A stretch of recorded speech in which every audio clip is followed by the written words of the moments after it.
Life Management Science Labs would like to acknowledge that we live and produce this podcast on the traditional lands of the Wurundjeri people. We'd also like to acknowledge the traditional owners of the lands of our listeners and our international colleagues. We'd like to pay our respects to the elders past, present, and emerging.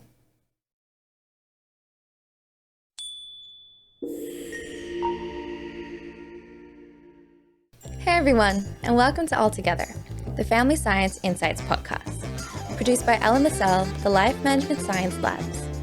We are champions of life management science, providing structured insights informed by science and inspired by practice on key aspects of conscious living.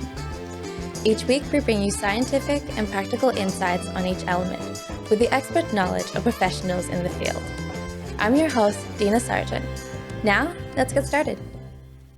Hey guys, welcome back. I'm your host, Dina, and today I am talking about a really important topic of family estrangement with our guest, Dr. Joshua Coleman. How are you going today? I'm doing well, thank you. That's really good to hear. Now, can I just get you to talk about what you do and how important this topic is? Sure. Well, I'm a psychologist in the San Francisco Bay Area, and I specialize in parental estrangement, which is mostly helping parents whose adult children are either out of contact with them or they're in very rare contact with them. And I've written 2 books on the topic. I offer regular webinars on the topic. I also have done research on it. So it's really become the main thing that I'm focused on these days. Mm-hmm. Wow. Okay. So, what do you think is the big definition of family estrangement? How would you define it? Yeah, people define it in different ways.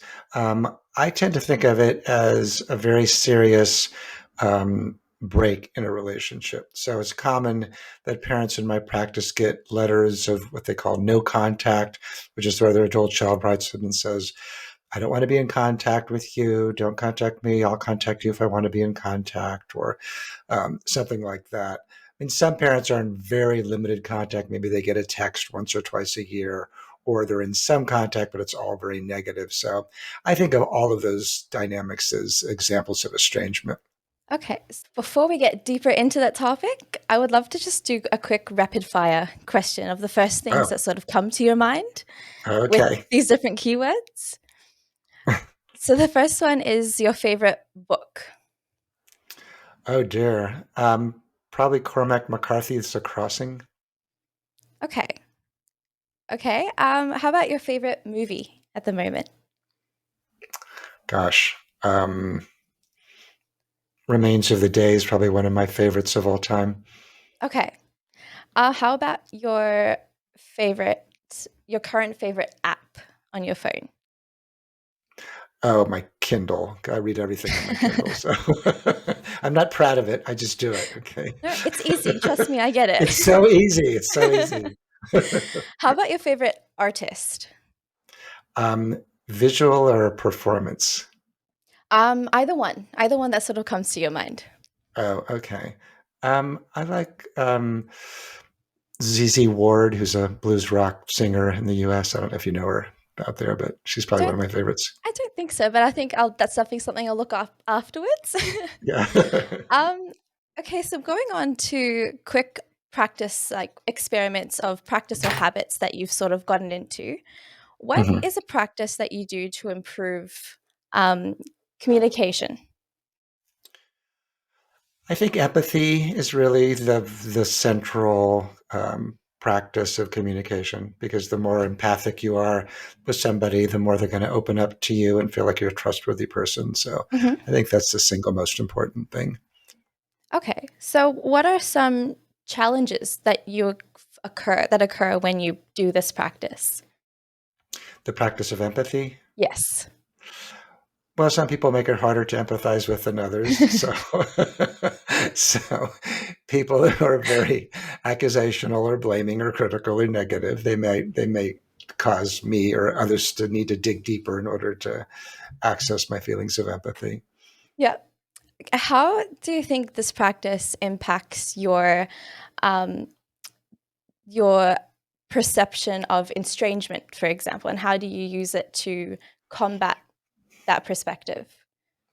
Well, it's really the central key when I'm helping a parent is to help them to learn how to empathize with their adult child's complaints, why they're estranged, to find the kernel of truth in the complaints. So empathy is really there's no reconciliation that's going to happen without the parent being able to empathize with why the child feels the need to cut off contact. Okay.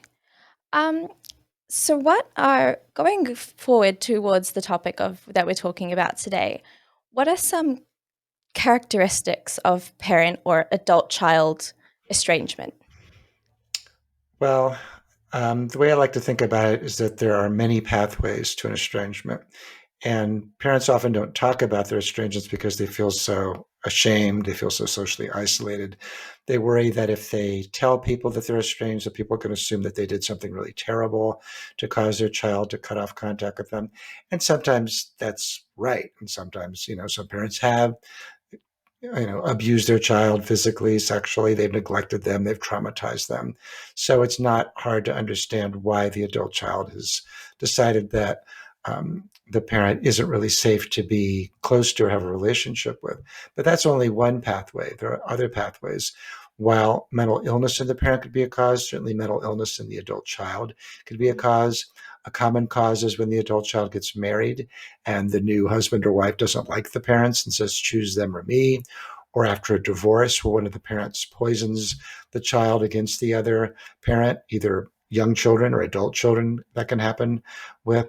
And kind of more paradoxically or ironically, some adult children cut off contact because they don't know any other way to feel separate from the parent than to reject the parent. Because, in part, parenting has become much more intensive and anxious and worried and guilt ridden. And for some adult children, particularly when they're trying to set off on their own, they just don't want that level of parental environment. And they don't know any other way to feel separate.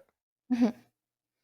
Um, how do you think estrangement affects families in general as a whole when two family members are sort of in a no talking or no communication phase in the family? Yeah. Well, if you look at the surveys of adult children, probably the majority say that they feel better as a result. But if you look at the surveys of parents in my own research, they feel miserable with it. They feel hurt, rejected, scared, worried that they're never going to see their child again or their grandchildren. Many of these were very involved.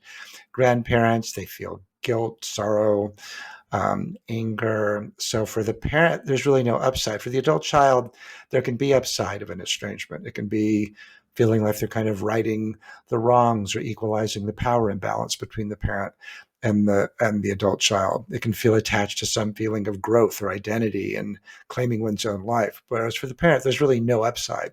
So that's why it's more typical that it's the parent who's reaching out to me than the adult child.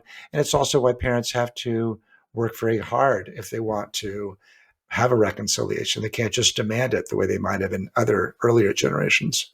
Mhm. Um, with that, there's definitely a huge change in the way estrangement has been perceived from earlier on to now, from the past to present. Um, Mm-hmm. in 1997, there was a study that involved around 18 to 90-year-olds that show 7% of adult children are estranged from their mothers, whereas 27% are estranged from their fathers. Mainly Mm. the cause of is divorce or separation and remarriage, for example. What are the reasons or causes for most estrangements now compared to then? Well, I think divorce is still one of the primary causes. In my survey that I did of 1,600 estranged parents, 70% had been divorced from a parent. So divorce can increase the risk of estrangement in four different ways. One is it can cause the child of any age to blame one parent for breaking up the family. One parent can poison the child against the other parent. It can bring in new family members, step parents, step siblings, etc., to compete with emotional and material resources. Finally, highly individualistic cultures like ours or that you have in in Australia, it can cause the adult child to feel like the parents are more just individuals with their own strengths and weaknesses if they're divorced, rather than a family unit that they're part of. But I think the other, I argue that estrangement's on the rise. So it's not just divorce; it's more just rising rates of individualism, that people are much more likely to see family purely from the perspective of, does this relationship work for me or doesn't? It's much less a matter of fulfilling a family role than it is, does this relationship in line with my own ideals for my own identity and happiness and psychological growth and mental health or not? If it's not, then I'm going to get rid of this person. And that's considered, in some ways, the correct thing to do. I don't think it's always the best way to manage a family, but it's certainly, there's a lot of social support for that. There's also, in addition to rising rates of individualism, particularly in the US, the political differences also are a very common source of estrangement. That political differences have become a very powerful wedge factor in terms of how people see, well, who's on my side and who's not. And so all of these identity issues become much more profound in terms of defining who to be close to and who not to be close to.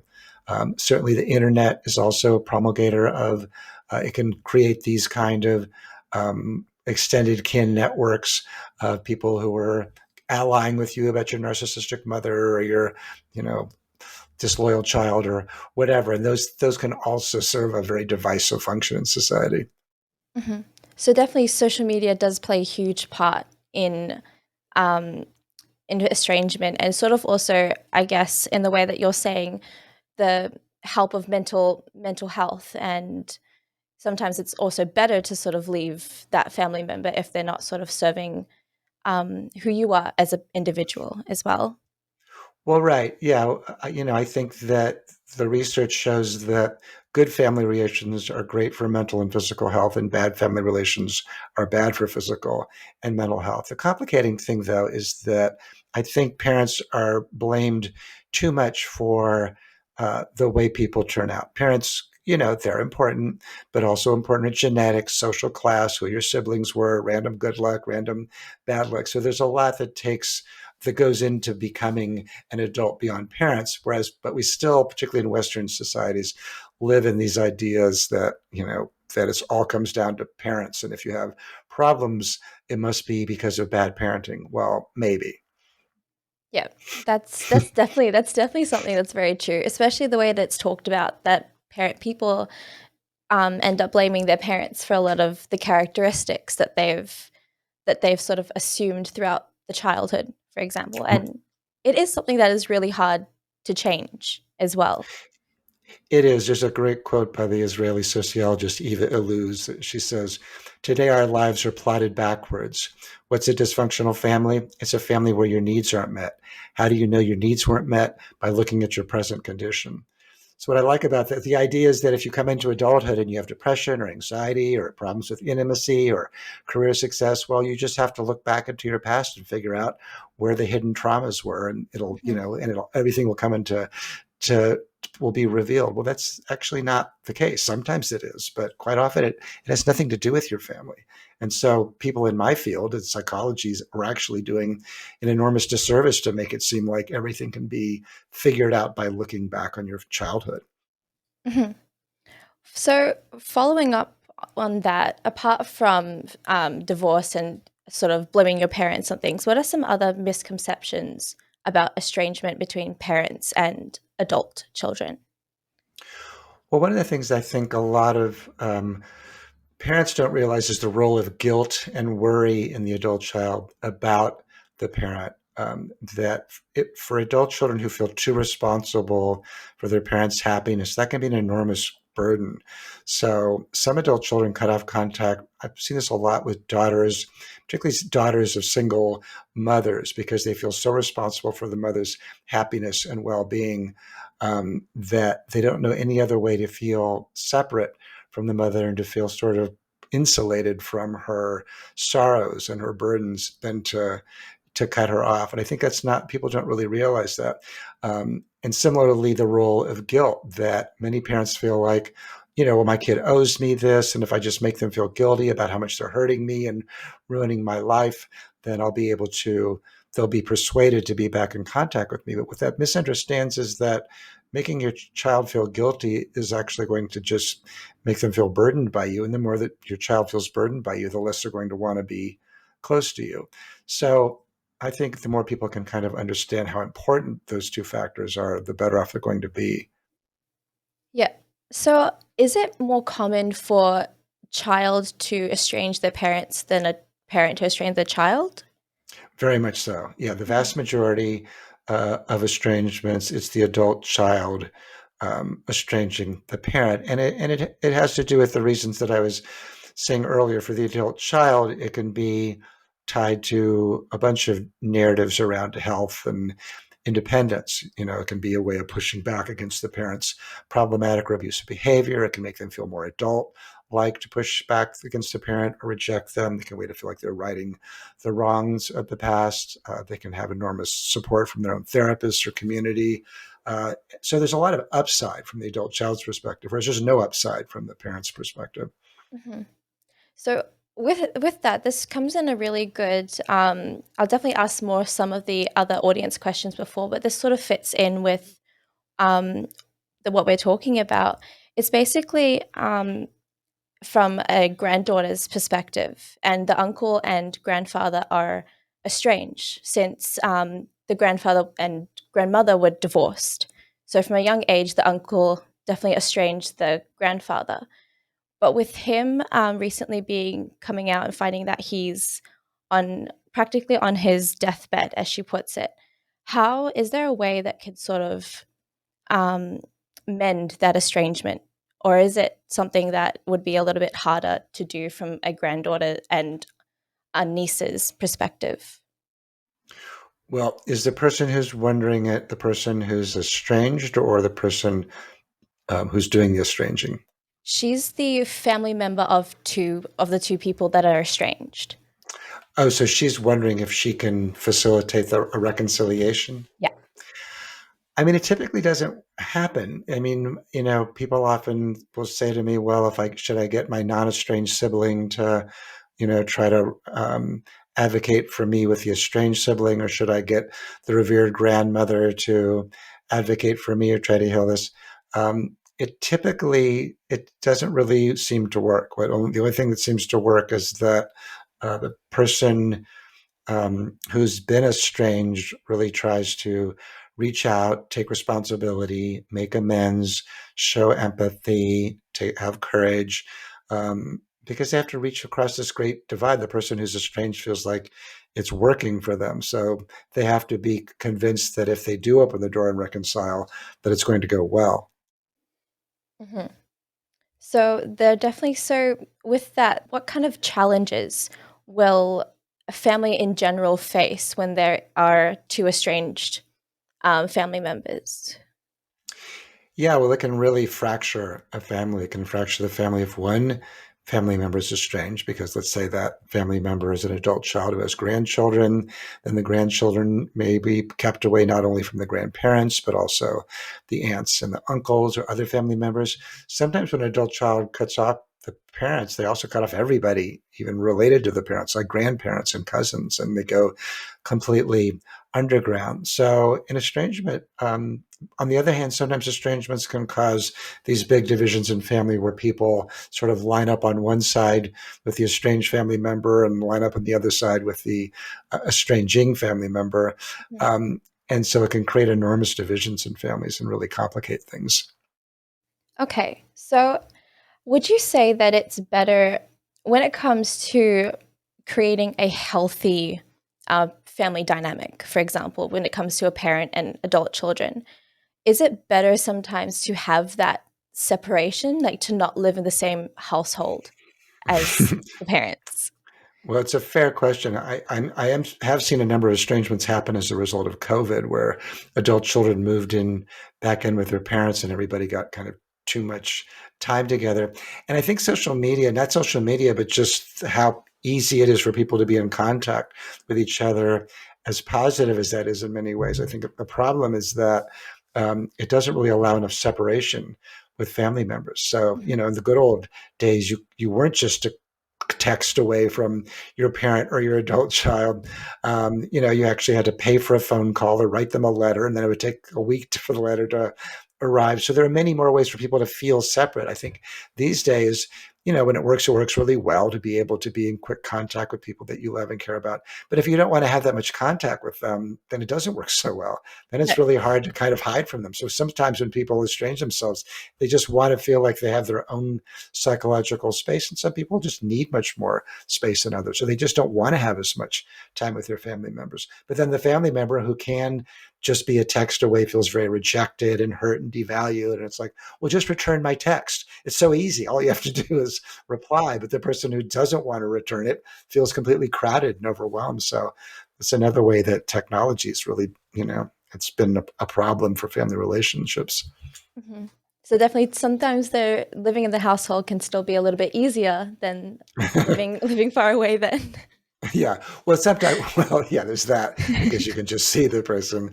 Yeah, for some people living, more people are living in multi-generational households, at least in the US. I don't know about Australia. Is it true there as well? Do you know? Oh, yeah, it happens a lot. Yeah. It does. Yeah, yeah. So here it's a big trend. Yeah. So I mean, I think it's a good news. It's kind of a good news, bad news about the way that parents have become much more involved in the past half century, past 3 decades in particular. Parents have become much more conscientious, much more psychological, much more involved, much more caring. And so on the positive, parents and adult children are probably closer than they were in earlier generations. But on the downside, there's not sometimes enough separation between them. They can feel adult children or children can feel too overwhelmed by the parents, too sort of surveilled by them. And so that's sort of the downside of it all. Mhm. And how would you recognize, like for a parent, how would you recognize that that you're sort of overcrowding a child before it gets to the point of estrangement? Well, not every adult child will say it, but you should take your children's complaints seriously because sometimes parents will say, well, I don't know why my adult child cut them off. And if I talk to the adult child, they'll tell me, well, I gave them plenty of warning. They just didn't believe me or they didn't like what they were being told. So I think it's often a matter of really taking seriously what your adult children's complaints are and not assuming that it's they can be talked out of it in some way. Okay. Um, with that, I think this is a really good one for for another question. Um, the parent is the girl is, I'll say that she's in around her mid 20s. She says she's around 25, and she's getting to the point where she's can afford to move out. But with the fact that she's afraid to even bring that up with her family members, just to the point because it's a very big culture to sort of have the female living at home for a very long Mhm. time or until they're ready to be married and things like that. How would you bring that up in a way that it's better for her mentally to be further away without saying that? Yeah, no, it's a big dilemma, particularly in some cultures where there are those presumptions that, wow, you're not supposed to move away until you're married. Um, it's a tough one because the cultural um, not differences, but cultures are very big um, value. Um, really structures the way people think that they're supposed to act and feel. So the parents probably will feel very confused by it and worried and anxious. She'll have a better time if she doesn't blame them. If she doesn't criticize them or say, well, it's because you guys are so mean or cruel or critical or negative. She'd be better off finding a way to explain it that doesn't really indict them and see if there's a way to do it in a way that's allied with their values and so that they're going to want to help her rather than not and than want to stop her. So Mhm, it would be good for her to empathize with their values and why they feel the way that they do and what she's gained by their values or the culture or those kinds of things. And so that I think that's the main approach. mhm. Okay. So, with that being said, what are some practices that you would recommend for a parent and child who recently got in small communication, be able to tolerate each other, I think we'd say. And what are some things that they can sort of do, or activities they can sort of do to sort of keep that communication going so it doesn't lead back into how it was before? Well, I think the main thing is to explore whether the issues that brought them into conflict have really been dealt with. Otherwise, they probably will come back into conflict. So I think it's useful for there to be a kind of a due diligence. It may mean that the person who was being estranged, which is more typically the parent, would say, if there are things that I'm doing or do going forward that make you feel like you need to have more distance from me, or that I'm kind of stepping on your toes again in the ways that I have before. I want you to let me know. Maybe I haven't done a good job in telling you that it's healthy to let me know what your complaints are about me or things that you want me to change. See, this gets back to the point earlier about that, particularly for younger generations, relationships are much more predicated on the principle of, does this relationship, is it in line with my mental health and my ideals for my identity and happiness? Because if it's not, then see ya. And so parents really need to be oriented to that perspective and be speaking that language, that I want to be respectful of your boundaries. I want this to be a relationship that feels promoting of your happiness and your well-being. So if I'm not doing things that are bothering you, I want you to let me know, that kind of thing. Okay. Following on to that, how big of a role does distance play in, like, living in two different countries, two different areas? How big of a role does that play in estrangement? I mean, I think for some people it's an advantage to have some distance. I mean, I was close to my parents, but when I moved from the Midwest to San Francisco, I was really glad to have that distance, not because they were bad parents or Mm. difficult. I was just really glad for there to be, several thousand miles of distance between us. So often distance can really be helpful, because I more commonly see that there being sort of too much contact being the problem. Mhm. I can definitely relate to that. I mean, I live at home, so I'm definitely 24/7 I in see. communication Okay. with her. That's right. So, and it does I- get, like, I agree. I think it does get to there is a good advantage to being at home. Like, you do, like, I have a good relationship with my parents, especially during mm, COVID. It's sort of, I was that's lucky. good. I was Yeah, lucky. I for definitely got sure. lucky. Yeah, no, But I'm glad. I'm always happy to hear yeah, that. but I think it does get to a point where sometimes it's like, it's nice to be able to get away, like, hmm have those weekends away. And Right. yeah, What's like any other relationship, like, a romantic relationship? Maybe it's great to live together, but it's also nice when your partner goes away for the weekend or a week, and, yeah, you can have an opportunity to miss them and feel separate. So I think it's true in family relationships as well. yeah. And so, what age do you think normally our estrangement occurs? Is it usually when they're young, like 18, or is it usually later on in life that it becomes too much? I mean, most of the estrangements that I see happen in the early to mid 20s. And I think that's in part because the 20s can be a period of more, they're more challenging, particularly for younger generations. It's a harder world, it's more uncertain. There's more anxiety and depression, at least in the US, with younger generations. So the challenges are bigger. There's the consolidation of identity. So typically by the time people get into their late 20s, early 30s, they know more who they are and what their values are. And they don't, the role of the parent isn't nearly as important in their identity formation. Mhm. Okay, so now that we've gone to our last 5 minutes of the podcast, I would love to give you an open mic to any chance that you're able to talk about anything that you are passionate about, not having to relate to the topic at all. It could be talking about what you do or your new book or anything that you want to tell the audience. Mm.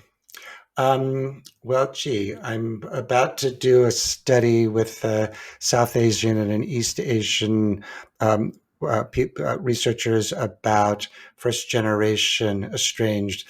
families, probably in the U.S. Although if any of your listeners are estranged and of South Asian or East Asian lineage, reach out to me because we want to do because it's we want to look at the cultural differences, sort of which you were touching on earlier with the caller. Because for some parents, particularly first generation parents who move to the U.S. and sometimes leave situations of real great difficulty, and they feel like they're giving their children this enormous prize by coming to the U.S. and giving them all these opportunities. And then when the children estrange themselves, the parents feel betrayed in the ways that all parents feel, but I think they also feel betrayed because there's a cultural layer as well, the abandonment of filial obligation or extended family relations, which are really richer in some cultures than they are in a lot of the Western cultures. So I'm very interested in that. I'm thinking a lot about that these days. I'm thinking more about what we were talking about earlier. These are all estrangement topics. Sorry, you said more broadly. Go for it. No, go for it. um, yeah, I'm just thinking a lot about the way that texting and the phone just makes people have too much of each other, and that a lot of estrangements I don't think would have happened in the past when people could just sort of more organically grow into who they are and be their own person without feeling so hovered by parents. And I think that the way that parents have become much more anxious is for many children just too intrusive. I've had more than one adult estranged daughter say to me, I just need to be estranged so I can get my mother's voice out of my head. So to me, that just illustrates that sometimes it's just there's too much parenting in the child's mind. They don't know any other way to feel separate and to cut the parent off. So No, I definitely relate to that, and I know a lot of people that I'm friends with because we're all of different ethnicities as well. So that definitely plays a huge mm. role as to how Oh, the relationships are. yeah. And yeah, it's a lot harder to sort of. I've got a lot of Western friends who are very who are like, oh yeah, I can just go out whenever I want. It's like midnight and they're outside. I'm like, yeah, I can't do that. Yeah. Right, right. Like I'll get Yeah. calls from my mom being like, yeah, it's like 12 o'clock. Why aren't you home yet? Uh-huh. Yeah, I mean, culture is a really powerful structure in terms of our identity and our feelings and what's permissible and what's not. And so, a lot of what I'm seeing with first generation um, parents who are primarily from India and China, their kids go to school, go to college, often very good colleges, and the parents and then they come back and say, well, you emotionally abused me or you neglected me. And they sort of learn this language from these American kids who all have been in therapy. And the parents are like, what are you talking about? Emotional abuse or harm or neglect? They just can't relate to it at all because it's such a different kind of a mindset.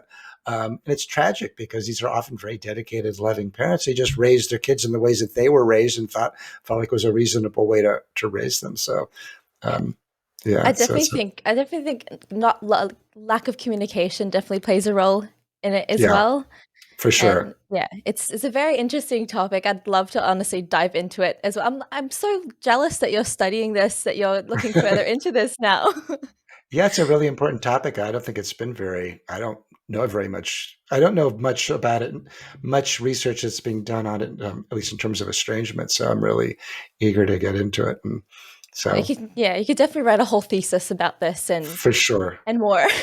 Yeah, definitely. All right, well, I love to definitely talk to you about this, probably after this podcast or something. I have any communication about it for sure. Sure, But happy to. yeah, I'd love to thank you for joining me and having coming on today and Yeah, just being a part of this. my pleasure. It was a lot of fun talking to you. Happy to do it again. Yeah, definitely. We'll do a part two Okay, further there we along. go. Okay, sounds good. Awesome. So I'd love to thank all of you for listening today, and I'd love to also encourage you to check out Joshua's studies and check out his websites and probably read his books that are out and just available and dig into this deeper because I know it's something that probably all of us have faced, whether it's been done to you or you've done it to someone in your family. So yeah, I'd love to encourage everyone to sort of check it out further. And I'd love to, yeah, would you like to? Keep going. Oh no, just if you people want to reach me, I don't know if you post this on your site, but it's my website's www.drjoshuacoleman.com. That's drjoshuacoleman.com. So if you're interested in the topic, there's a lot there to look over. Definitely, So yeah, that definitely go check it out. yeah. That would be really encouraging for everyone. Yeah, thank you everyone for listening. And if you want to check out our socials, it'll be linked below or on the side, depending on where you're watching it. And thank you everyone for listening. All right, talk to you soon, everyone. Bye. Bye. You've been listening to Altogether, the Family Science Insights podcast, produced by Family Science Labs, a division of LMSL, the Life Management Science Labs. More episodes are available from 10 life management perspectives and can be found by searching LMSL on Apple Podcasts, Google Podcasts, Spotify, and other podcasting apps available on your smartphone. If you enjoyed this episode, please rate, share, and subscribe to our channel so that other people can find it and we can continue to provide quality content. More of our work can be found on our website at fa.lmsl.net, where you can join our movement. I'm Dina Sargeant, and thanks for tuning in.